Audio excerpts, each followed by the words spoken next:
భక్తుడు రాసినటువంటి దావీదు కీర్తన 37.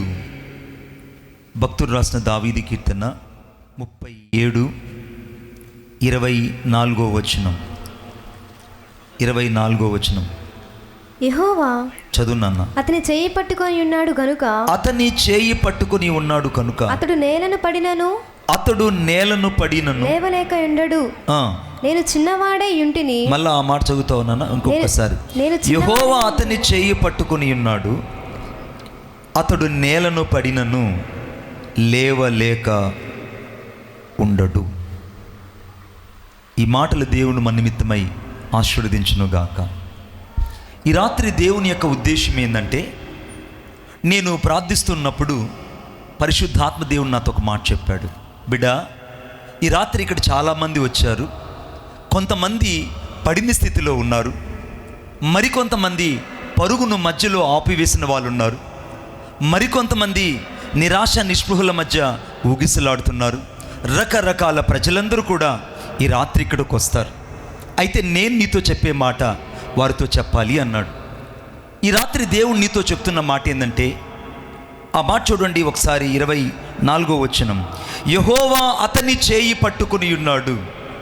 ఈ రాత్రి దేవుని ఉద్దేశం ఏంటంటే, నీ చేయిని దేవుడు పట్టుకోవాలని, నీ హృదయాన్ని దేవుడు స్పర్శించాలని, నీ జీవితాన్ని దేవుడు తాకాలని ఆయన కోరుకుంటున్నాడు. ఆమేన్. అందరూ ఒకసారి నా వైపు చూడండి, 3 వైపులు ఉన్న వాళ్ళు. మనుషుడు మొదట శరీరంలో ఉన్నాడు. ప్రతి మనుషుడు శరీరంలోనే ఉన్నాడు. 2, ఆ శరీరంలో ఉన్న మనిషికి మనస్సు అనేది ఒకటి ఉంటుంది, ఆ తరువాత ఆత్మ అన్నది ఒకటి ఉంటుంది. ఈ 3 చాలా జాగ్రత్తగా గమనించాలి. ఒకసారి నాతో పాటు ఎవరైనా ఒక పాస్టర్ గారు పైకి రాగలరు? ఇప్పుడు నేను శరీరంలో ఉన్నాను, నీవు కూడా శరీరంలోనే ఉన్నావు. ఇప్పుడు శరీరంలో ఉన్న వాళ్ళు ఎవరిని తాకగలరంటే, శరీరంలో ఉన్న వారిని మాత్రమే తాకగలరు. ఆమేన్. ఇప్పుడు ఈ పాస్టర్ గారు శరీరంలో ఉన్నాడు, మనము శరీరంలో ఉన్నాము. కాబట్టి శరీరముల సంబంధులు అనగా శరీరంలో ఉన్న వాళ్ళు శరీరమైన వాటిని తాకగలరు. ఇప్పుడు ఇతను నేను తాకాను, ఎందుకంటే నేను శరీరంలో ఉన్నాను కనుక ఈ శరీరాన్ని నేను తాకగలిగాను. 2, మనస్సున్నది. ఈ మనస్సుతోనే తాకబడుతుంది. ఎందుకంటే మీరు మీ పిల్లలకి ఇచ్చే ప్రాధాన్యత, మీ కుటుంబస్తులకి ఇచ్చే ప్రాధాన్యత, మీ ఇంట్లో వాళ్ళకి ఇచ్చే ప్రాధాన్యత బయట వారికి ఇవ్వరు. ఆమేన్. బయట వారికి ఇవ్వరు. ఎందుకు ఇవ్వరంటే, మీ పిల్లలకి మీరు ఇచ్చేంత ప్రయారిటీ ఎవ్వరికి ఇవ్వరు. ఆమేన్. మీ పిల్లలకి మీరు ఇచ్చే ప్రయారిటీ, ఎందుకంటే మీ మనసు మీ పిల్లల మనసుతో కనెక్ట్ అయి ఉంటుంది. పక్కింటి వాళ్ళ పిల్లలతో మన మనసు ఎప్పుడు కనెక్ట్ అవ్వదు. ఆమేన్ చెప్పండి గట్టిగా. పొరుగింటి వాళ్ళతో మన మనసు ఎప్పుడు కనెక్ట్ అవ్వదు. మన మనసు కేవలం మన మనసుతో అనగా మన మనసు ఎరిగిన వారితోనే కనెక్ట్ అవుతుంది. 2, 3వది, ఇప్పుడు దేవుడు ఆత్మ అయి ఉన్నాడు. ఇప్పుడు ఆత్మ అయిన దేవుడు నేను తాకాలంటే, నేను శరీరంలో ఉన్నాను, నేను ఆయన్ని తాకలేను. నేను మనసుతో ఉన్నాను, మనసుతో కూడా దేవుడిని తాకలేం. ఇప్పుడు దేవుడు ఆత్మస్వరూపుడు కనుక, ఎందుకంటే యోహాను సువార్త 4వ అధ్యాయం 24వ వచనం రాయబడింది, దేవుడు ఆత్మస్వరూపుడు కనుక రాయబడిందండి. ఈ రాత్రి నేను ప్రకటిస్తున్నటువంటి దేవుడు ఎవరంటే, నువ్వు క్రింద పడిపోయినను అనగా దీన్ని పైకి లేవనెత్తడానికి ఇక్కడ నిలిచి ఉన్న దేవుడు గురించి నీకు చెప్పాలనుకుంటున్నాను. ఇప్పుడు నేను ప్రకటిస్తున్న దేవుడు ఎవరంటే ఆత్మానుసారుడైన దేవుడు. ఇప్పుడు ఈ ఆత్మానుసారుడైన దేవుడిని ఎవరు తాకగలరంటే, ఆత్మ సంబంధులు మాత్రమే దేవుణ్ణి తాకగలరు. కొట్టండి చప్పట్లు గట్టిగా. ఆత్మ సంబంధులు మాత్రమే. ఇప్పుడు దేవుడు ఇక్కడ సహోదరుడు ఉన్నాడు, పాస్టర్ గారు ఉన్నారు. ఈ పాస్టర్ గారు ఇప్పుడు ఆత్మ అయిన దేవుడై ఉన్నాడు. ఇప్పుడు శరీరంలో నేను ఉన్నాను బిడ్డ. శరీరంలో ఉన్న వ్యక్తి ఆత్మ అయిన దేవుణ్ణి నేను తాకలేను. ఆమేన్. ఇప్పుడు నేను మనసులో ఉన్నాను, మనసుతో వెళ్ళి నేను దేవుణ్ణి తాకాలంటే నేను తాకలేను. ఇప్పుడు నేను కూడా ఆత్మవాక్యం చేత నింపబడితే, నేను కూడా ఆత్మవాక్యం చేత పరిశుద్ధపరచబడితే, నేను కూడా ఆత్మవాక్యం చేత సంధించబడితే, నేను కూడా ఆత్మవాక్యం చేత హృదయంలో సంపూర్తిగా నింపబడితే, ఇప్పుడు నా ఆత్మ దేవుని ఆత్మను తాకగలుగుతుంది. ఒప్పుకుందాలు గట్టిగా చప్పట్లు కొట్టండి. ఇప్పుడు నువ్వు దేవుని ఆత్మతో నింపబడాలి. ఆమేన్. ఎందుకంటే దేవుని ఆత్మతో నువ్వు నింపబడాలి. అందుకే వాక్యం రాయబడింది అనగా రోమీయుల పత్రిక 8వ అధ్యాయం 5వ వచనం రాయబడింది, శరీరానుసారులు శరీర విషయాల మీద మనసు ఉంచెదరు, ఆత్మానుసారులు ఆత్మ విషయాల మీద మనసు ఉంచెదరు. ఇప్పుడు ఆత్మానుసారులు ఆత్మ విషయాల మీద మాత్రమే మనసు ఉంచుతారు. ఈ రాత్రి నువ్వు ఒక ఆత్మానుసారుడుగా ఇక్కడి నుంచి వెళ్ళాలన్నది దేవుని ఉద్దేశం. ఈ రాత్రి నువ్వు శరీర సంబంధంగా వచ్చున్నావా, నీ శరీర సంబంధం గురించి ఒకసారి ఆలోచించుడు. ఒకవేళ నువ్వు మనసుతో వచ్చావా, నీ మనసు గురించి ఒకసారి ఆలోచించుడు. ఒకవేళ నువ్వు శరీరానుసారంగా జీవిస్తున్నావా, నీ శరీరం గురించి ఒకసారి ఆలోచించుడు. ఈ రాత్రి నువ్వు ఎప్పుడైతే ఆత్మ ఆత్మానుసారుడిగా మార్చబడతావో ఆత్మ అయిన దేవుని చేత తాకబడ్డమే కాదు, ఆశీర్వదించబడ్డం నీ జీవితంలో జరుగుతుంది. కొట్టండి చప్పట్లు గట్టిగా. దేవుడు ఆత్మ అయి ఉన్నాడు. ఇక్కడ వాక్యంలో రాయబడిందంటే, అనగా యెహోవా అతని చేయి పట్టుకొనును. ఎవరి చేతులంటే వారి చేతులు దేవుడు పట్టుకోడు. ఈ రాత్రి ప్రభువా నా చేయి పట్టుకోమంటే బిడ్డాన్ని చేయి పట్టుకోవడానికి ఆయనేమో ఊరక లేడు. దేవుడు ఎవరి చేయి పట్టుకుంటాడంటే కేవలము ఆయన యొక్క వాక్యము చేత, ఆయన ఆత్మ చేత, ఆయన అభిషేకం చేత నింపబడిన వారిని మాత్రమే పట్టుకోవడానికి ఇష్టపడతాడు. నేను మొదట్లో చెప్పాను, శరీరానుసారులు శరీర విషయాల మీద మనసు ఉంచుతారు. మనసుతో ఉన్నవారు మనస్సుకు సంబంధించిన వారికి మాత్రమే అర్థమవుతారు. కానీ ఆత్మ సంబంధించిన వారు ఆత్మ అయిన దేవునికి మాత్రమే అర్థమవుతారు. ఆమేన్. ఇప్పుడు దేవుడు ఎవరిని పట్టుకుంటాడంటే ఎవరైతే ఆత్మానుసారంగా జీవించాలనుకుంటారో, ఎవరైతే ఆత్మతో కలిసి నడవాలనుకుంటారో, ఎవరైతే ఆత్మ సంబంధంగా జీవించాలనుకుంటారో, ఎవరైతే ఆత్మ సంబంధం విషయాల మీద మనసు ఉంచుతారో, ఎవరైతే ఆత్మానుసారంగా జీవితాన్ని సంపూర్తిగా దేవునికి అప్పగించుకుంటారో వారిని మాత్రమే దేవుడు పడి ఉన్న స్థితిలో ఈ రాత్రి నువ్వు ఉన్నా నిన్ను దేవుడు పతాక స్థాయిలోకి చేర్చబోతున్నాడు. కొట్టండి చప్పట్లు గట్టిగా. దేవుడు నిన్ను పతాక స్థాయిలోకి చేర్చబోతున్నాడు. నాకు ఒక అద్భుతమైన సంఘటన నేను చెప్తాను. ఒక రోజున విచారం అనే సహోదరుడు వచ్చాడు, మరొక వైపున సంతోషం అనే సహోదరుడు కూడా వచ్చాడు. ఇద్దరు సంతోష్ అన్న, విచారం అన్న. అర్థమవుతుందా ఏమంటారు నన్ను ఇంగ్లీష్లో? ద గ్రేవ్డ్ సారోఫుల్నెస్. ఓకే, ఒక పక్కేమో విచారమైన సహోదరుడు ఈ పక్కకు వచ్చాడు, ఈ పక్కకేమో సంతోషమైనటువంటి సహోదరుడు వచ్చాడు. వీళ్ళిద్దరూ ఒకరినొకరు వాదించుకుంటున్నారు. చూసావా, నేను వస్తే ఇంట్లో అల్లకొలోలం అయిపోతుంది. విచారం అనగా నా పేరుంటేనే ప్రజలకు భయము, నా పేరుంటేనే అందరికీ హడలు, నేనంటేనే అందరికీ ఏడుపు, అసలు నేను లేకపోతే ఏ కుటుంబాలు లేవు, జీవితాలు లేవని ఈ విచారమైనటువంటి అన్న ఏం చెప్తున్నాడంటే సంతోషాన్నతో ఎక్కువగా హెచ్చించి డెబిట్ చేస్తున్నాడు. ఇద్దరు మధ్య వాగ్యుద్ధం జరుగుతుంది. సంతోషాన్ని అంటున్నాడు, నేను వస్తే కుటుంబాలు నెమ్మదిగా ఉంటాయి, నేను వస్తే అందరూ ఆనందంతో ఉంటారు, నేను వస్తే జీవితాలు సంతోషదాయకంగా ఉంటాయి, కాబట్టి నేను ఉన్న చోట ఎప్పుడు సంతోషము సమాధానం ఉంటుందని సమాధానం అన్న సంతోషం అన్న చెప్తున్నాడు. విచారం అని అంటున్నాడు, లేదు నేను కానీ ఇళ్లలోకి జ్వరపడ్డానంటే భార్య భర్తల మధ్య తగాదు వచ్చేస్తుంది, నేను ఇళ్లలోకి వస్తే అందరూ ఇంట్లో నుంచి బయటికి వెళ్ళిపోతారు, నేను ఇళ్లలోకి వస్తే చాలామంది విచారంతో దిగులు పెట్టుకుంటారు, అన్నం తినకుండా ఆగేస్తారు, హృదయంలో కృంగిపోతారు, వారు పడిపోయిన స్థితిలోకి వెళ్ళిపోతారు, అసలు నా గురించి చెప్తే చాలు నేను తెలియని వాళ్ళు ఎవరూ లేరని విచారం ఒక పక్క తన తాను హెచ్చించుకుంటుంది, సంతోషం ఒక పక్క తన తాను హెచ్చించుకుంటుంది. ఇక్కడ ఒకరినొకరు హెచ్చించుకుంటున్న సమయంలో ఉన్నట్టుగుండి నజరేయుడైన యేసుక్రీస్తు ప్రభు వారిద్దరి మధ్య ప్రత్యక్షమయ్యాడు. ఆమేన్. వారిద్దరి మధ్య ప్రత్యక్షమయ్యాడు. ఆయన ప్రత్యక్షమవగానే విచారం అంటుంది, యేసయ్యా నువ్వు చెప్పు, ఈ ప్రజలు ఎంత బాధ అనుభవిస్తున్నారో, నేను లేకుండా నేను తెలియకుండా ఎవరైనా ఇక్కడ ఉన్నారా అని అడిగితే యేసుక్రీస్తు ప్రభువారు నవ్వుతూ చిరునవ్వుతూ ఉన్నాడట. సంతోషం అంటుంది, యేసయ్య నేను లేని ఇల్లు ఏదైనా ఉన్నదా? నీ ఉన్న చోట నేను ఉన్నాను కదా, నీ ఉన్న చోట నేను అక్కడే నిలిచి ఉన్నాను కదా, కాబట్టి నా గురించి కూడా నువ్వు చెప్పాలి అని చెప్పి యేసు ప్రభువారితో అంటుంది. అప్పుడు యేసు ప్రభు అన్నాడు, బిడ్డా, విచారం అనే నీవు కూడా నాకు చాలా ప్రాముఖ్యమైన వ్యక్తివే, సంతోషం అనే నీవు కూడా నాకు చాలా ప్రాముఖ్యమైన వ్యక్తివి. ఎందుకనంటే నేను కల్వరి సిలువకు వెళుతున్నప్పుడు, నేను కల్వరి సిలువ గుండా ప్రయాణం చేస్తున్నప్పుడు విచారములు హెచ్చైపోయాయి. నా శరీరం అంతా దుఃఖముతో నింపబడిపోయింది, నా ఆత్మ వేదనతో నలిగిపోయింది, నా యొక్క శరీరం అంతా కూడా నాగటి చాలవల్లే దున్నబడ్డాయి, నేను దౌర్జన్యము చేయబడిన వాడిగా ఎంచబడ్డాను, సొగసు స్వరూపం కోల్పోయాను, నా హృదయం అంతా వేదనకరంగా మార్చబడింది, నా జీవితం అంతా కూడా కన్నీటిమయంగా కల్వరి కొండ తడిచిపోయింది. అంతకంటే ఎక్కువగా నేను ప్రార్థిస్తున్నప్పుడు గెస్సమనే యొక్క తోటలో నా చెమట కన్నీరుగా మార్చబడింది.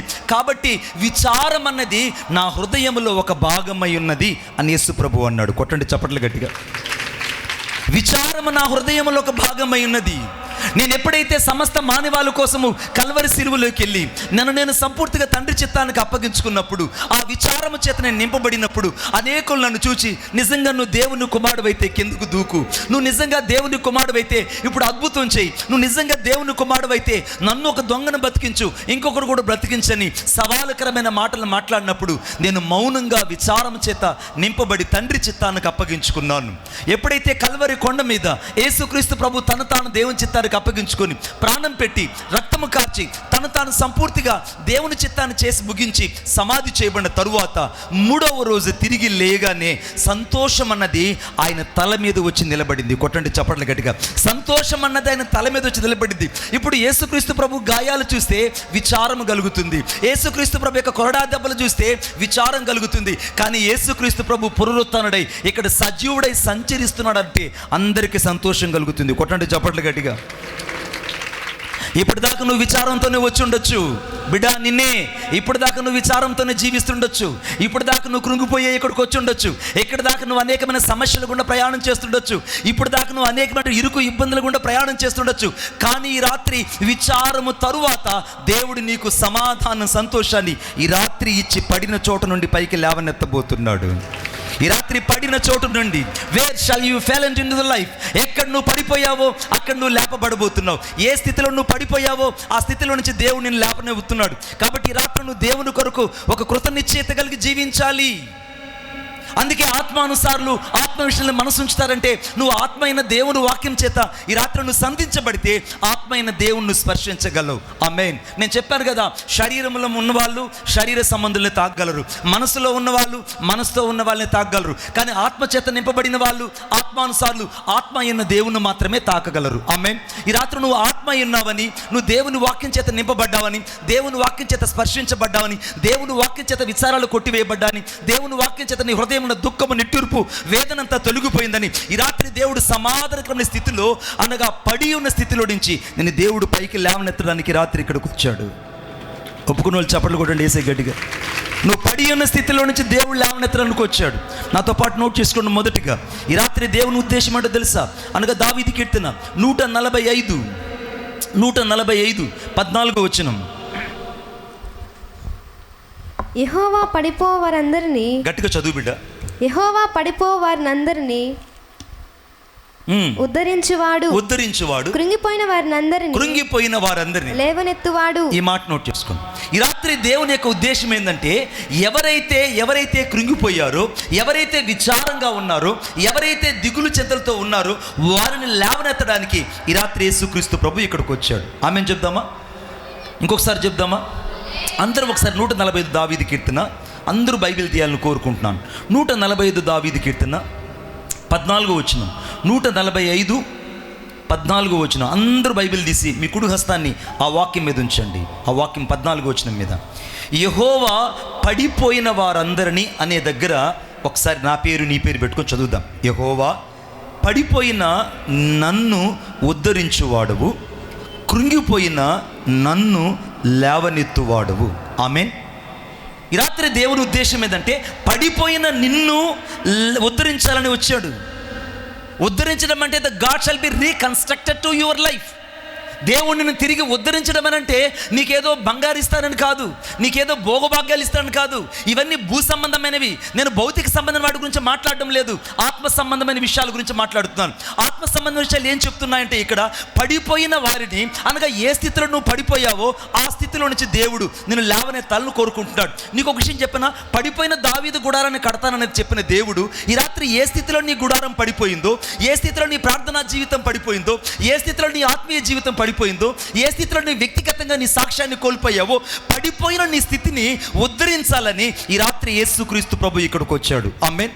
పడిపోయిన వారిని ఉద్ధరించడానికి చాలాసార్లు మనం అనుకుంటాం.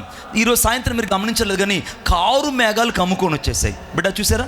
కారు మేఘాలు ఎంత భయంకరమైన మేఘాలు అంటే అంత భయంకరమైన మేఘాలు.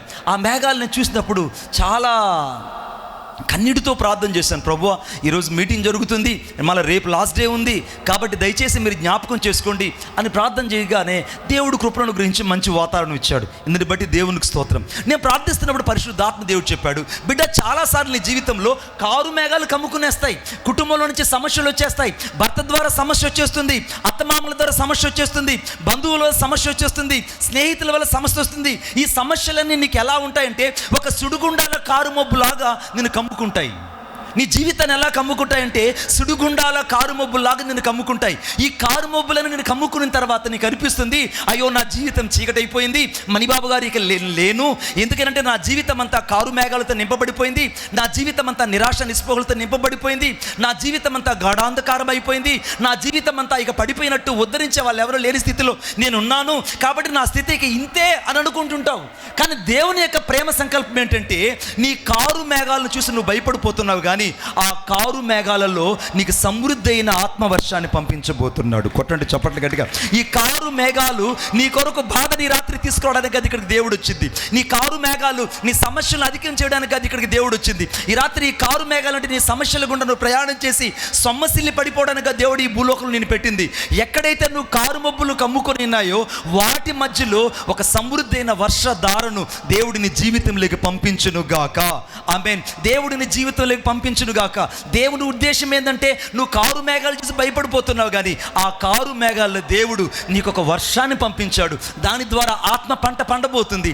అంతకంటే ఎక్కువగా విస్తారమైనటువంటి నిత్య జీవం అనే పంటను నువ్వు కోయబోతున్నావు. ఆమేన్. ఇప్పుడు నీ పంట పండాలి అంటే కారు మేఘాలు రావాలి. నీ పంట పండాలంటే కారు మేఘాలు వచ్చి నువ్వు కమ్ముకోవాలి. నీ పంట పండాలంటే శ్రమల గుండా నువ్వు ప్రయాణం చేయాలి. నీ పంట పండాలంటే శ్రమల అవమానాల గుండా నువ్వు ప్రయాణించాలి. వీటన్నిటిలో పడిపోయిన నిన్ను ఈ రాత్రి నా యేసయ్య ఉద్ధరించబోతున్నాడు. కొట్టండి చప్పట్లు గట్టిగా. ఈ రాత్రి నా దేవుడు ఉద్ధరించబోతున్నాడు. అనేకుల పట్ల దేవుడు ఒక ప్రత్యేకమైన సంకల్పాన్ని కలిగి ఉన్నాడు. అనేకుల పట్ల దేవుడు తన దైన్యమైనటువంటి హస్తాన్ని ఇక్కడ చాచాలని ఇష్టపడుతున్నాడు. అనేక సందర్భాల్లో దేవుడు తన యొక్క బాహ్య రూపాన్ని బట్టి కాక, అనగా నీ వ్యక్తిగత జీవితాన్ని బట్టి కాక, నీ అంతర్గతాన్ని బట్టి దేవుడు నిన్ను దర్శించాలని ఇష్టపడుతున్నాడు. ఆమేన్.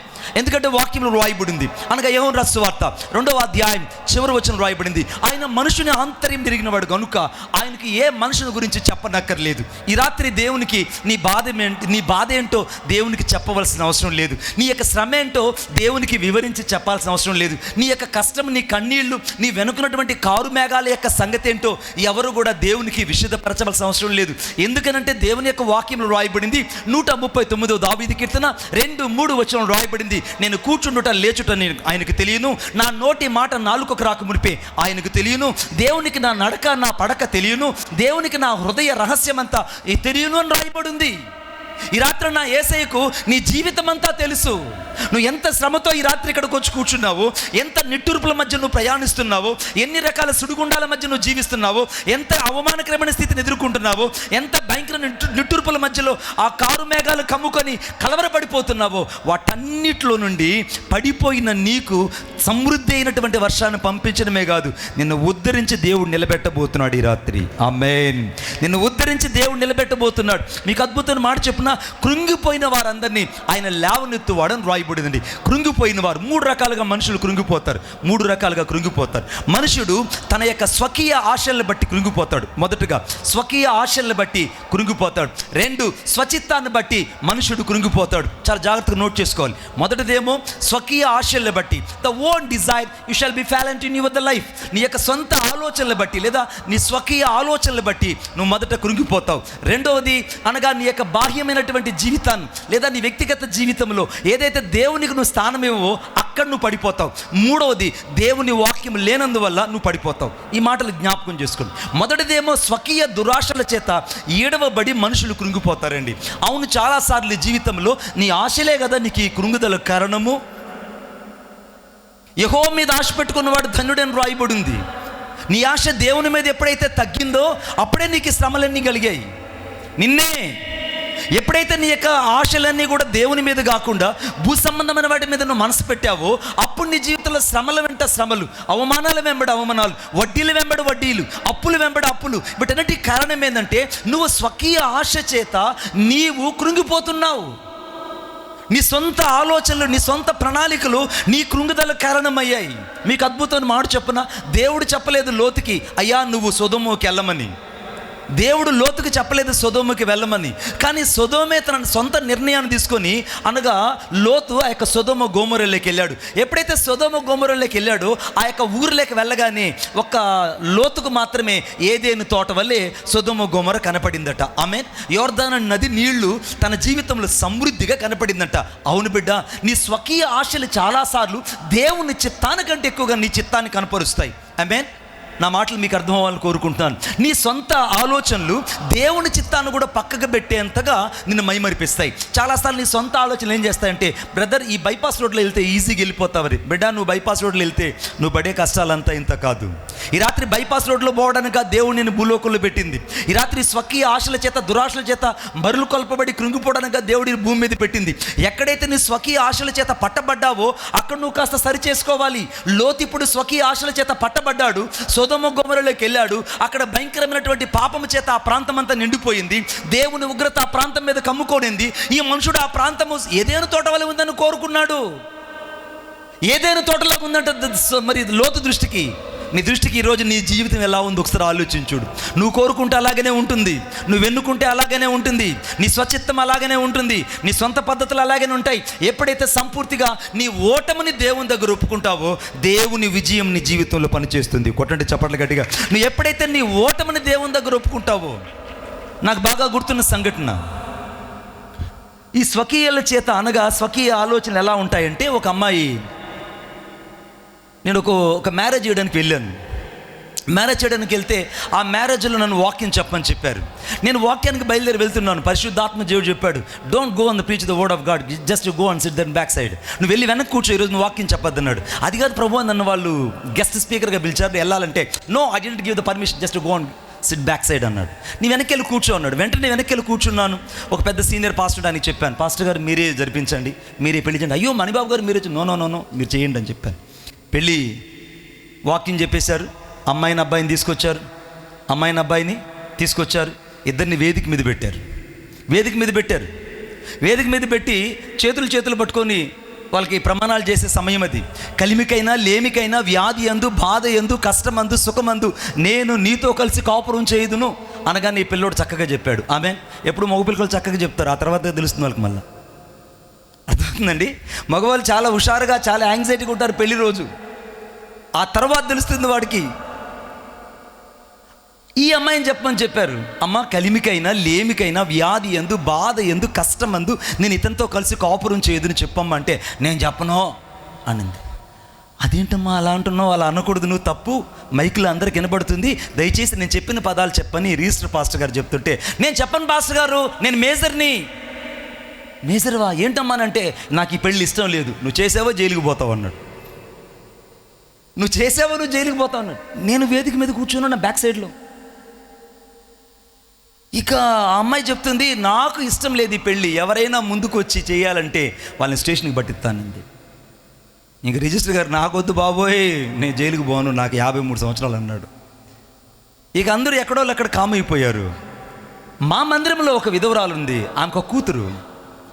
ఆమె ఎప్పుడు ఏడుస్తూ ప్రార్థన చేసేది. ఏమనంటే, అయ్యా అయ్యా అయ్యా అయ్యా నాకు ఒక బిడ్డ, నా భర్త లారీ యాక్సిడెంట్లో చచ్చిపోయాడు, వాడు తాగి చచ్చిపోయాడు, ఈ బిడ్డకి పెళ్లి చేయాలంటే కనీసం నేను పసుపు కొమ్ము కూడా కొనలేనయ్యా, నేను అంతటి దయనీయమైన పరిస్థితి అని అంటే, నేను అన్నాను, బిడ్డ నీ కుమార్తెకు దేవుడు అన్నీ సమకూరుస్తాడు. ఆమెన్. ఇశ్రాయేలు ఏ రీతిగా అయితే కట్టని ఇళ్లలోకి వెళ్ళారో, తవ్వని బావుల్లోకి వెళ్ళారో, నాటని చెట్ల ఫలాలు ఎలా తిన్నారో, అలాగ దేవుడు అన్నీ సిద్ధపరిచి నీ బిడ్డకు దేవుడు ఇస్తాడమ్మా అన్న. ఆమెన్. ఆమె ఎలా అంటుందంటే మీలాగా ఆమెన్ అనదు, ఆమెన్ అంటుంది. ఆమె ఆమెన్ అనింది. ఇక వెంటనే ఈ పెళ్లి కొడుకు ఈ సంఘటన అంతా చూసి అటక కృంగి పడిపోయినాడు. వాడు అసలే వాడికి బట్టతల, వాడు ఏడుస్తున్నాడు. ఈ పెళ్లి కూతురికి ఎంతసేపు చెప్పినా ఇనలేదు ఆ అమ్మాయి. యథార్థం జరిగిన సంఘటన ఇది. వెంటనే వాళ్ళ మేనమామలు వచ్చి, అమ్మ దయచేసి అర్థం చేసుకుంటే, నేను పెళ్లి చేసుకోను. వెంటనే 2 దెబ్బలు కొట్టి పాప మా అమ్మాయిని తీసుకెళ్ళిపోయారు. చేసేది ఏముండదు ఇంకా. ఈ లోపల ఈ పెళ్లి కొడుకు ఏడుస్తూ కూర్చున్నాడు ఆడపిల్లలాగా. నేను వెళ్ళి పక్క కూర్చొని, ఏరా ఎందుకు ఏడుస్తున్నా అంటే, అసలే మణిబాబా అన్న నాకు దొరక్క పిల్ల దొరికింది, ఇప్పుడు కూడా ఆ పిల్ల వెళ్ళిపోతే నాకు పిల్లనిచ్చే వాళ్ళు ఎవరన్నా, వచ్చిన ఈ 1000 మందికి నా గురించి తెలిసిపోయింది, ఇంకెవరైనా పిల్లనిస్తారని అన్నాడు. అరే నా దేవునికి అసాధ్యమైంది ఏదీ లేదు. ఆమేన్. నువ్వు ఎక్కడ పడిపోతావో, ఎక్కడ కృంగిపోతావో అక్కడ దేవుడు నీ జీవితాన్ని కట్టడమే కాదు, నేను లేవనెత్తి నిలబెడతాడు. ఆమేన్. నేను దేవుడు నిలబెడతాడు, దేవుడు నిన్ను నాటుతాడు, కడతాడు, స్థిరపరుస్తాడు. విశ్వసించు అన్న. ఏం విశ్వసించేదిలే అన్న, ఇంత జరిగిపోయిన తర్వాత అని అంటాడు. నేను కొంచెంసేపు వేదిక మీద ప్రార్థన చేసుకొని నేరుగా వెళ్ళాను. ఆ విధవరాల దగ్గరికి వెళ్ళి, ఆమె పెళ్ళికి వచ్చింది. మరియమ్మ ప్రైజ్లాడమ్మా అన్న. ప్రైజ్లాడు పాస్టర్ గారా అని. ప్రైజ్లాడమ్మా, నీ కుమార్తెను దయచేసి ఆ అబ్బాయికి ఇస్తామంటే, ప్రభు చిత్తం అయితే ప్రార్థన చేసుకొనే నీకు చెప్తాలే అనింది. నేను ప్రభు చిత్తమే కనుక్కొని చెప్తున్నా, నేను ప్రభు చిత్తం కనుక్కొని నీ దగ్గరకు వచ్చాను, నేను నీ బిడ్డను ఇప్పుడు ఆ అబ్బాయికి ఇస్తావా అని అన్నా. నువ్వు చెప్తే ఇచ్చేస్తానయ్యా అనింది. 5 నిమిషాలలో ఆ అబ్బాయికి స్నానం చేయించి, ఆ అబ్బాయికి తెచ్చిన పట్టు శారీ ఈ అమ్మాయికి తొడిగిచ్చి, ఆ అమ్మాయికి తెచ్చిన వేలు ఈ అమ్మాయికి తొడిగిచ్చి, ఒక 25 నిమిషాల్లో పెళ్ళి కుమార్తెను తీసుకొని ఆ అమ్మాయిని వేదిక దిగి తీసుకొచ్చారు. హల్లెలూయా. ఇక అద్భుతంగా ఆ రోజు వివాహం జరిగింది. అయిపోయిన తర్వాత ఆ యొక్క విధవరాలు వచ్చి నాతో అంటుంది, మణిబాబు గారు మీరు ఒక మాట చెప్పారండి. కట్టని ఇళ్లలోకి ఇశ్రాయేలు ఏ రీతికైతే ప్రవేశించారో, నాటని చెట్ల ఫలాలు ఏ రీతికైతే తిన్నారో, అదే రీతిగా దేవుడు నా బిడ్డకి నేను పట్టు శారీ కొనలా, వాళ్ళు కొనిపెట్టారు. నా బిడ్డకి నేను వేలు కొనలేదు, ముందుగానే దేవుడు సిద్ధపరిచాడు. ఈరోజు అసలు ఇంట్లోంచి వచ్చేటప్పుడు మేము కనీసం నా బిడ్డకి వివాహం అవుతుందని కూడా మేము ఊహించలేదు. కానీ ఎవ్వరూ ఊహించిన రీతిగా నా బిడ్డ జీవితాన్ని దేవుడు ఒక్క రోజుల్లో కట్టాడు. ఇది కృంగిపోయిన వారిని లేవనెత్తడం అంటే. ఈ రాత్రి నువ్వు ఏ పరిస్థితుల్లో ఇక్కడికి వచ్చావో దేవునికి తెలుసు. నీ జీవితం అంతా ఈ రాత్రి శూన్యమైపోయి ఉండొచ్చు. ఒకవేళ నీ జీవితం అంతా ఈ రాత్రి ముగించబడింది అనుకోవచ్చు. ఒకవేళ నీ జీవితం అంతా ఇక ఆగిపోయింది, ఇక నా జీవితం నేను కదల్చబడలేను అనుకోవచ్చు. నువ్వు ఎక్కడ కదల్చబడలేదు అనుకుంటున్నావో అక్కడ దేవుడి జీవితాన్ని ఆరంభించబోతున్నాడు. కొట్టండి చప్పట్లు గట్టిగా. నీ దేవుడు నీ జీవితాన్ని ఆరంభించబోతున్నాడు. ఎక్కడ నువ్వు కృంగిపోయావో అక్కడ దేవుడు నిన్ను కృపతో లేవనెత్తబోతున్నాడు. ఎక్కడ నీ జీవితంలో ముందుకు వెళ్ళలేకపోతున్నావో అక్కడ దేవుడు నీ యొక్క హృదయ స్థితిని మార్చి నేను దీవెనకరంగా చేయబోతున్నాడు. పెళ్ళైపోయింది, సంవత్సరం అయిపోయింది. అద్భుత రీతిగా ఈ అమ్మాయికి ఒక పాప, ఆ అమ్మాయికి శ్రేష్ఠ అని పేరు పెట్టాను. సరే ఎలా ఉందో చూద్దామని రేణిగుంటలో వెళ్తే ఆ అబ్బాయికి సెంట్రల్ గవర్నమెంట్లో 4th క్లాస్ ఎంప్లాయీలో రైల్వే కీపర్గా జాబ్ వచ్చింది. ఇప్పుడు ఆ అమ్మాయి రైల్వే ఎంప్లాయీ బాడీ అయిపోయింది. సరే ఇంటికి వెళ్ళగానే ఈ మరియం ఏం చేస్తుందో చూద్దామని అంటే సోఫా మీద కాలు జాపుకొని డ్రై ఫ్రూట్స్ ప్లేట్లో పెట్టుకొని సీరియల్ చూస్తా తింటా ఉండదు. ఎట్టుంది మరియమ్మ జీవితం, ఎట్టుంది ఈ జీవితం, అర్థమైందా? డ్రై ఫ్రూట్స్ సోఫా మీద కాళ్ళు చాపుకొని డ్రై ఫ్రూట్స్ వేసుకొని నోట్లో వేసుకొని కంటే కూతుర్నే కనాలని సీరియల్ చూస్తూ ఉంది. ఇంకెవరిని ముంచుతుందా? వెంటనే అన్నాను, మరియమ్మ బాగున్నావనంటే, బాగున్నాను పాస్టర్ గారు కూర్చోండి అనింది. అమ్మా, ఒక మనిషిని దేవుడు లేవనెత్తితే ఆ ఆశీర్వాదం ఎన్నటికీ దేవుడు తీసేడు బిడ్డ. వాడిని అడిగాను ఒక మాట, అరే ఆ రోజు పెళ్లి రోజు ఒక అమ్మాయి వెళ్ళిపోయింది కదా, ఆ అమ్మాయి ఏమేం చెప్పరా అంటే, అయ్యో అన్నయ్య ఏం జరిగింది తెలుసా అన్నాడు. ఏమైందంటే ఆ అమ్మాయి సాఫ్ట్వేర్ ఇంజనీర్ అని బెంగళూరుకి వెళ్ళిపోయింది. వాడు అక్కడ సాఫ్ట్వేర్ ఇంజనీర్ కాదు, పాత వాచ్లు రిపేర్ చేసేవాడు. పాత వాచ్లు రిపేర్ చేసేవాడు ఆ ఫేస్బుక్లో చూసి సాఫ్ట్వేర్ ఇంజనీర్ అనేవాడు తప్పు అడ్రస్ పెట్టుంటే ఆ అడ్రస్లో ఈ అబ్బాయి ఊహాగానాలు కట్టుకొని గాలిమేళ్లు కట్టుకొని స్వకీయ ఆశల చేత ఏడవబడి తాను కృంగిపోయింది. అది చెప్పడానికి ఇది చెప్పా. నీ స్వకీయ ఆశల చేత ఎప్పుడైతే నువ్వు కట్టుకుంటావో నువ్వు కృంగిపోతావు. ఈ రాత్రి నువ్వు దేవుని ఆత్మ మీద ఎప్పుడైతే కట్టుకుంటావో, దేవుని వాక్యం మీద ఎప్పుడైతే కట్టుకుంటావో, దేవుని యొక్క చిత్తం మీద ఎప్పుడైతే నడవడానికి ప్రయత్నిస్తావో నీ జీవితంలో ఓటమిని చూడవు. లోతు ఇప్పుడు స్వకీయం చేత ఎందుకున్నాడు? సొదొమ గొమొర్రాను కోరుకున్నాడు. ఆ పట్టణమే కాలిపోయింది. కుమార్తెలు తీసుకొని బయటకు వచ్చాడు. భార్య ఉపస్తంభం అయిపోయింది. కుమారులు అనగా కుమార్తెలు ఇద్దరితో పాపం జరిగింది. అమ్మోనీయులు మోయాబీలు ఆ బిడ్డల మధ్యలోంచి బయటకు వచ్చారు. అయ్యో చూడ్డానికి బహు భయంకరంగా ఉంది ఆ కుటుంబ పరిస్థితి. కారణం స్వకీయ చేత వారు ఎన్నుకున్నారు. ఈ రాత్రి నువ్వు దేని చేత ఎన్నుకుంటున్నావో ఆలోచించుడు. నీ ఓన్ ప్లాన్స్ కట్టిపెట్టేసేయి. నీ ఓన్ ప్లాన్స్ ఎప్పుడైతే నువ్వు కట్టిపెడతావో దేవుని చిత్తం నీ జీవితంలో పనిచేస్తుంది. ఆమేన్. రెండో విషయం చెప్తాను. స్వకీయ చేత జీవితాన్ని కట్టుకుంటే ఎలా ఉంటుందో రెండో విషయం చెప్తా. అద్భుతంగా తన 2 బిడ్డలు తీసుకొని నేరుగా మహులోను కిల్యోను తీసుకొని తన యొక్క భర్తను తీసుకొని నేరుగా ఆమె మోయాబు దేశానికి వెళ్ళింది. ఆ మోయాబు దేశంలో ఆనందదాయకంగా ఉంది. ఏదో కొద్ది కాలం కరువు వచ్చింది బెత్లెహేములో. అసలే రొట్టెల ఇల్లు విడిచిపెట్టింది. లేని వాటి కొరకు పరిగెత్తింది. కొంతమంది ఉన్న వాటిని వదిలిపెట్టి గాలి మేడలు పట్టుకొని ఊగులాడుతుంటారు. ఈ రాత్రి దేవుని యొక్క ఉద్దేశం ఏంటంటే నీవు లోక సంబంధంగా జీవించడానికి కాదు దేవుని ఎన్నుకునింది. ఎక్కడ నువ్వు పడిపోతున్నావు అనేది గుర్తించడానికి దేవుడు ఇక్కడ తీసుకొచ్చాడు. జరిగిన సంఘటన తెలిసిన ఆమె దూరదేశంలోకి వెళ్ళింది. అక్కడే తన కుమారులిద్దరికి సంబంధాలు చూసింది. అక్కడే ఇద్దరు పిల్లలకి పెళ్ళిళ్ళు చేసింది. ఆ ఇద్దరు పిల్లల్ని పెళ్ళిళ్ళు చేసుకొని మొత్తం ఆ ఇంట్లో 5 మంది ఉన్నారు. కొద్ది రోజులకి భర్త చచ్చిపోయాడు. ఆమె పేరు నయోమి కాదు, ఇక ఆమె పేరు ఎలా అయిపోయిందండి? చాలా దారుణంగా అయిపోయింది. అమ్మాయి ఇంకా నా పేరు ఇంకా మారా అని పిలవండి, నా పేరు నయోమి అని అద్దనుంది. ఈ లోపల కుమారుడు చచ్చిపోయాడు. రూతమ్మ విధవరాలైపోయింది. అటుపక్క చూస్తే ఇంకొక అమ్మాయి పేరు ఓర్ఫా కూడా విధవరాలైపోయింది. ఈ ఇంట్లో ఇప్పుడు 3 విధవరాలైపోయారు. 3 పరిస్థితి దారుణం అయిపోయింది. అప్పుడు అత్తకు అర్థమైంది, అరే నేను నా స్వకీయ ఆలోచన చేత I have to take the own decision in my life. I went to the Moab. నేను మోయాబుకి వెళ్ళడమే నా జీవితంలో చేసిన తప్పు. తాను చేసిన తప్పును ఎప్పుడైతే సరిదిద్దుకొని తిరిగి మరలా తాను బెత్లెహేముకు చేరిందో తన కోడల జీవితం కట్టడమే కాదు, ఆమె వంశంలో నుంచి యేసుక్రీస్తు ప్రభువుని దేవుడు తీసుకొచ్చాడు. కట్టండి చెప్పలుగా ఇంకా గట్టిగా. అంటే కృంగిన వారిని లేవనెత్తడానికి దేవుడిని జీవితంలో రాత్రి అవకాశం ఇస్తున్నాడు. అక్కడేమో లోతుకు దేవుడు అవకాశం ఇవ్వలేదు, ఇచ్చాడు, అవకాశాన్ని పోగొట్టుకున్నాడు. కానీ రూతు అనగా ఇక నయోమికి దేవుడు అవకాశం ఇచ్చాడు, అవకాశాన్ని సద్వినియోగం చేసుకుంది. ఈ రాత్రి పడిపోయిన వారిని ఉద్ధరించడానికి, కృంగిపోయిన వారిని లేవనెత్తడానికి దేవుడు ఇక్కడ నిలిచి ఉన్నాడు. ఈ రాత్రి నీ పరిస్థితి ఏమనుకుంటున్నావు? ఒక రోజున ఒక యవనస్తుడు రోజు ఏకాంతంగా వెళ్ళి ఒక ప్రార్థన చేసుకునేవాడు. ప్రార్థన చేసుకుంటుంటే ఆ ప్రార్థన దగ్గర అందమైనటువంటి పూల తోటలు ఉన్నాయి. ఆ చుట్టుపక్కల లతలు అనగా ఆ యొక్క ఈ గార్డెన్స్ లాగా ఆ యొక్క తీగలన్నీ కూడా ఆ కంచుకు ఎగబాగున్నాయి. చంగాబీ రంగు పూలు లాంటి పూలు ఆ యొక్క గార్డెన్ అంతా పూసున్నాయి. ఓ చిన్న పక్క చెట్టు, ఆ చెట్టు కింద ఓ మంచిగా ఆవు దూడ చక్కగా ఉన్నాయి. ఆనందదాయకంగా ఉంది. ఆ యవనస్తుడు అనుకుంటున్నాడు, ఇక్కడ చాలా బాగుంది, నా జీవితానికి నచ్చినట్టుగా ఉంది అని అనుకుంటున్నాడు. సరే, కొద్ది రోజుల తర్వాత అతడు చూస్తూ ఉండగానే ఒక రైతు ఒక పదునైన నాగలు తీసుకొచ్చి ఆ నేలనంతా దున్నేయడం ప్రారంభించాడు. ఈ యవనస్తుడు పరిగెత్తుకుని అంటున్నాడు, అయ్యా రైతు, నువ్వెందుకు దున్నేస్తున్నావు? ఇదంతా నా ఊహల ప్రపంచం, ఇదంతా నేను కట్టుకున్నటువంటి నా సొంత ఆలోచనల ప్రపంచం. ఈ ప్రపంచాన్ని నువ్వు ఎందుకు కూల్చేస్తున్నావు?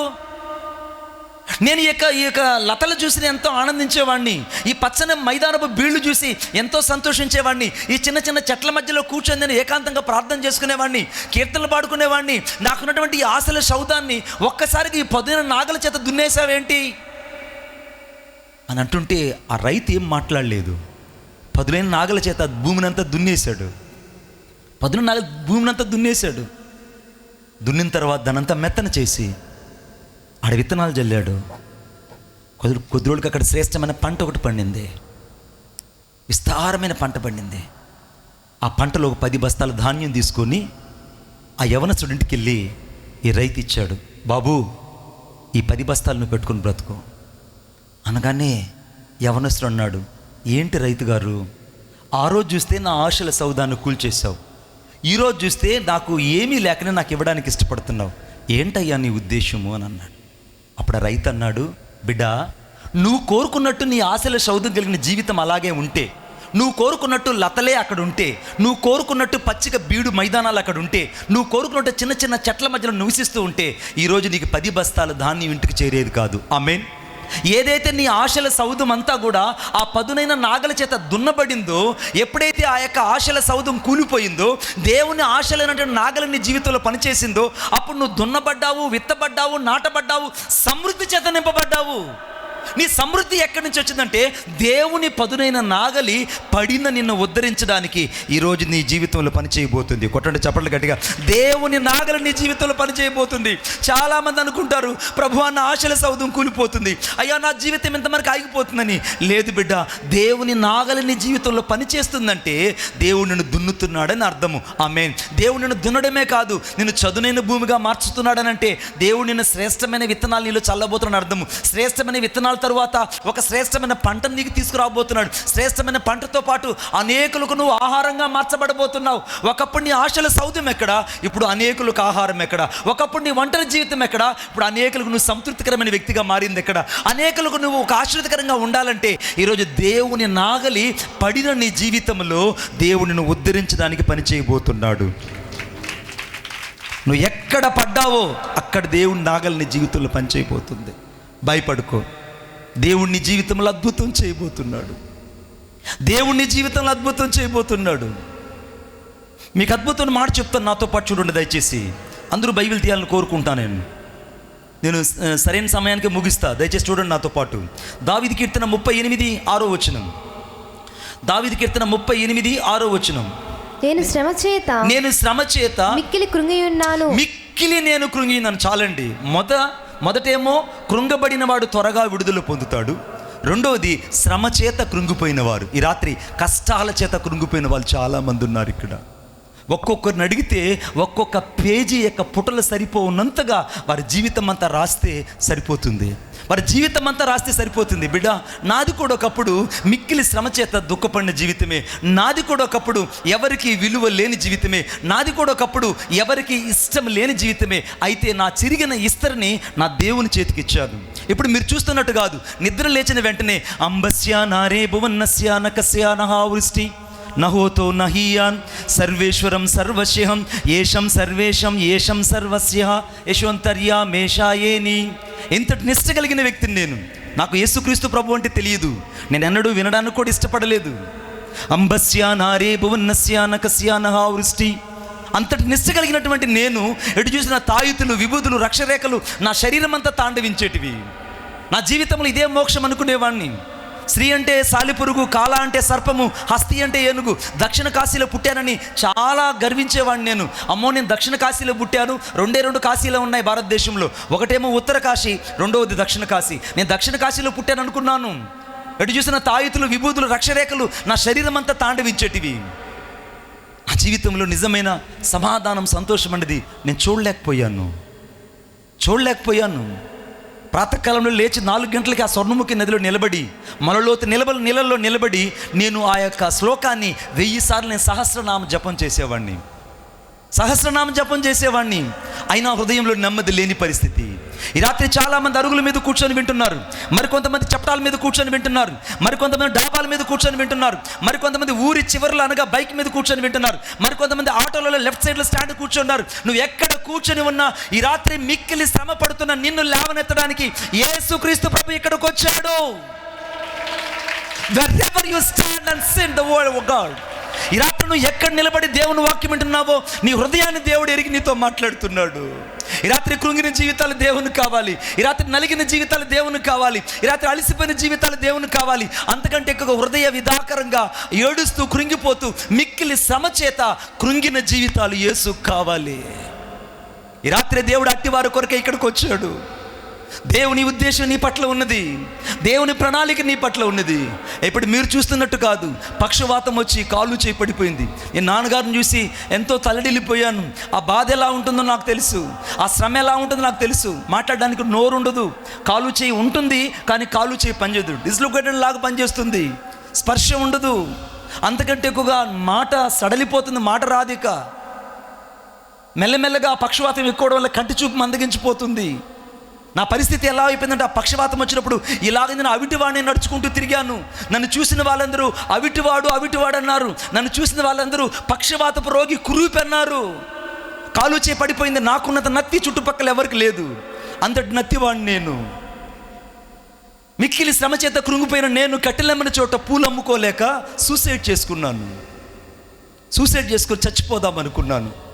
తీవ్రమైన ఆ విష ప్రభావం చేత నేను భయంకరమైనటువంటి ఆ యొక్క సూసైడ్ యొక్క ప్రభావానికి లోనైనప్పుడు చావు బతుకుల మధ్యలో నన్ను తీసుకెళ్లి ధర్మాసుపత్రిలో పడేశారు. పోస్ట్ మార్టం రూమ్ పక్కనే. డాక్టర్లు అన్నారు ఖచ్చితంగా యవనస్తుడు బతకడు, ఎందుకంటే విషం శరీరం అంతా పాకిపోయింది. పైపెచ్చు పక్షవాతపు రోగి, ఇది బ్రతకడం కష్టం. ఆ రోగం వల్ల నాకు మతి చెల్లించిపోయింది. పిచ్చితనం ఎక్కువైపోయింది. మతి చెల్లించిపోయింది. శ్రమ చేత మిక్కిలి కృంగిపోయిన జీవితం, ఎవరికి అక్కర్లేని జీవితం. చచ్చిపోదాం అనుకున్నా. సూసైడ్ చేసుకున్నాను. కొక్కి మంచంలో పడిపోయి ఉన్నాను. 3వ తేదీ 5వ నెల 1997 శనివారం రోజున 2 వ్యక్తులు నా యొద్దకు వచ్చారు. నా యొద్దకు వచ్చిన తట్టి లేపుతున్నారు. అబ్బాయ్ అబ్బాయ్ అని అంటుంటే ఎక్కడో లోయల గుండా వినపడుతున్నంత స్వరం నాకు వినపడుతుంది. ఆ మాంతంగా నా శక్తినంతా కూడగట్టుకుని కళ్ళు తెరిచి ఏంటి అని అడిగితే వాళ్ళ చిన్న కరపత్రిక నా చేతికిచ్చి ఇది చదువుకో అన్నారు. నేను ఆ కరపత్రిక తీసుకొని ఎవరిది ఇది అని అంటే ఇది యేసుక్రీస్తు ప్రభు వారి గురించి ఇది చదువుకో అంటే అన్నాను. నాకొద్దు, మా వాళ్ళు 3 కోట్ల మంది ఉన్నారు, నాకొద్దు అన్నాను. లేదు లేదు, ఈ యొక్క వాక్యం చదువుకో, ఈ వాక్యం నీకు స్వస్థతనిస్తుంది, నేను బాగు చేస్తాను అన్నప్పుడు చాలా అయిష్టంగా ఆ కరపత్రిక తీసుకొని నా గుడ్డలో మూట కింద పెట్టుకున్నాను. 3వ తేదీ 5వ నెల 1997 శనివారం రోజున ఆ మధ్యరాత్రి ఆ కొక్కి మంచంలో కూర్చొని ఏడుస్తున్నాను. నేను, సర్వేశ్వర నువ్వెవరో నాకు తెలియదు, నువ్వు దేవుడు అయితే నా జీవితాన్ని దర్శించు, నువ్వు దేవుడు అయితే నా జీవితాన్ని దర్శించు, నువ్వు దేవుడు అయితే నా జీవితాన్ని దర్శించు, నా బ్రతుకు నువ్వు బాగు చేయి ప్రభువా అని ఏడవడం ప్రారంభించాను. సరిగ్గా అనగా మధ్యరాత్రి ఆ కొక్కి మంచంలో పడిన నా ఎదుట, ఆ రోజుల్లో 10 రూపాయలు 60 క్యాండిల్ బల్బులు ఉండేటివి. ఆ 60 క్యాండిల్ బల్బులు ఆ యొక్క పోస్ట్ మార్టం రూమ్ పక్కనే వార్డులో ఉన్నాయి గవర్నమెంట్ హాస్పిటల్లో. నేను ఆ కొక్కి మంచంలో పడి ఏడుస్తున్నాను. ఆ యొక్క బల్బు వైపు చూస్తూ ఉండగా తెగని కత్తిపీట మీద మాంసాన్ని కోస్తే ఏ రీతికైతే రక్తము జల జల జలని ప్రవహిస్తుందో అంతటి పచ్చి గాయపడిన హస్తము ఆ చేతన స్థితిలో పడి ఉన్న నా ఎద్దుకు వచ్చి నన్ను నిలువెల్లా ముట్టి స్వస్థపరచగా నేను లేచి నిలబడ్డాను. నన్ను ముట్టింది నజరేయుడైన యేసు క్రీస్తు ప్రభు, నన్ను తాకింది నజరేయుడైన యేసు క్రీస్తు ప్రభు, నన్ను దర్శించింది నజరేయుడైన యేసు క్రీస్తు ప్రభు. మిక్కిలి శ్రమపడి కృంగినప్పుడు నన్ను లేవనెత్తింది యేసుక్రీస్తు ప్రభు. నా జీవితాన్ని ఆయన లేవనెత్తాడు. కుక్కలు చించిన ఇస్తర కంటే ఘోరంగా నా జీవితాన్ని ఆయన కుట్టాడు.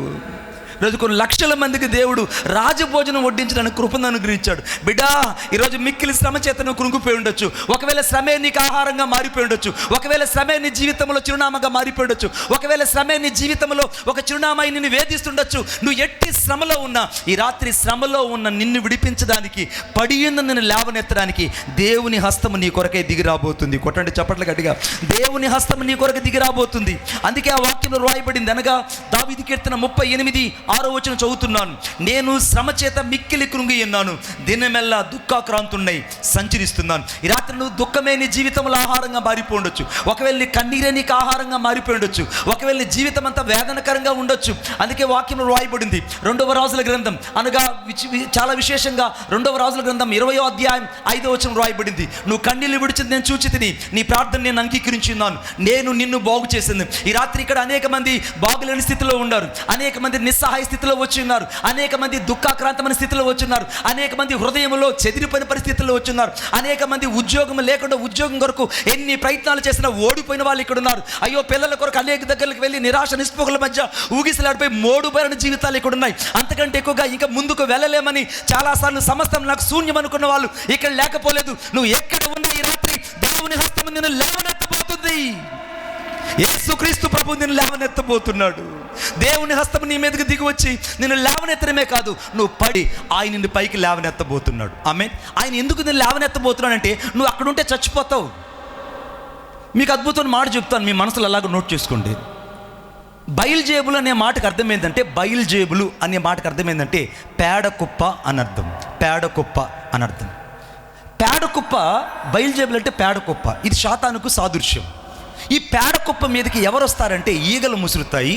ఆ తరువాత ఆ ఈగలు కొద్ది రోజులకి క్రమేణా ఆ పేడ కుప్పల మీద నివాసం చేసి అవి పేడ పురుగులుగా మారిపోతాయి.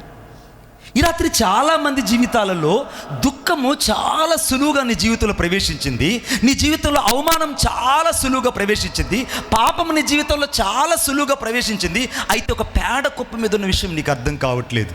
శాతానుడు మనుషుల్ని ఎలాగ ఆకర్షిస్తాడంటే ఈగల్లాగా మనుషులను అనుకొని ఈ మనుషులందరిని ఆకర్షించి పేడ కుప్ప మీదకు వాళ్ళని ఆకర్షిస్తాడు. పాపములోనికి ఆకర్షిస్తాడు, లోకములోనికి ఆకర్షిస్తాడు, లోకాశల వైపు ఆకర్షిస్తాడు, నేత్రాశ వైపు ఆకర్షిస్తాడు, జీవపడమ్మం వైపు ఆకర్షిస్తాడు. ఈ లోక సంబంధమైన మాలిన్యం అంతా నీ శరీరానికి అంటకూడదని దేవుని వాక్యం చెప్తే వీడు శరీర మాలిన్యం చేత నింపబడి ఆత్మ పరిశుద్ధం కాకుండా వీడు అపరిపూర్ణుడైపోయి పరిశుద్ధుడు నీతిమంతుడు కాలేక జీవితం అంతా కృంగిపోయేటట్టు ప్రతిరోజు వీడిని చేస్తూనే ఉంటాడు. ఇప్పుడు సాతాను నీకు ఉద్దేశం ఏంటంటే, వాడు ఇక్కడ ఒక పేడ కుప్పలాగా ఉన్నాడు, ఆ పేడ కుప్పల మీదకి నిన్ను ఈగల్లాగా ఆకర్షించాడు. ఈ ఈగలు రోజు రోజుకి నివాసం చేసి చేసి చేసి అవి పేడ పురుగులాగా బయటకు వస్తాయండి. ఈ రాత్రి చాలా మంది ఒక పురుగులాగా జీవిస్తున్నారు. ఈ రాత్రి ఇక్కడ ఉన్న వాళ్ళు చాలా పురుగు వంటి వాళ్ళు. అందుకే యాకోబు అంటున్నాడు, అయ్యా నేను పురుగు వంటి వాడిని అంటున్నాడు. ఈ రాత్రి నువ్వు పురుగే కావచ్చు, ఒకవేళ నీ జీవితం అంతా ఒక శూన్యమే కావచ్చు, నీ జీవితం అంతా నిరాశ నిస్పృహల మధ్య జీవిస్తుండొచ్చు, ఒకవేళ నీ జీవితం అంతా ఎవరికి ఇష్టం లేనిదే కావచ్చు, ఒకవేళ నీ జీవితం అంతా ఇక అడుగంటు పోయింది అనుకోవచ్చు. అయితే భయపడవద్దు, ఈ రాత్రి నా దేవుడు శ్రమ చేత కృంగిన నిన్ను లేవనెత్తి నిలబెట్టబోతున్నాడు. కొట్టండి చప్పట్ల గట్టిగా. శ్రమ చేత నిన్ను దేవుడు లేవనెత్తి నిలబెట్టబోతున్నాడు. ఆయన ప్రేమ అంత గొప్పది, ఆయన కనికరం అంత గొప్పది, ఆయన ప్రేమ అంత గొప్పది, ఆయన కనికరం అంత గొప్పది.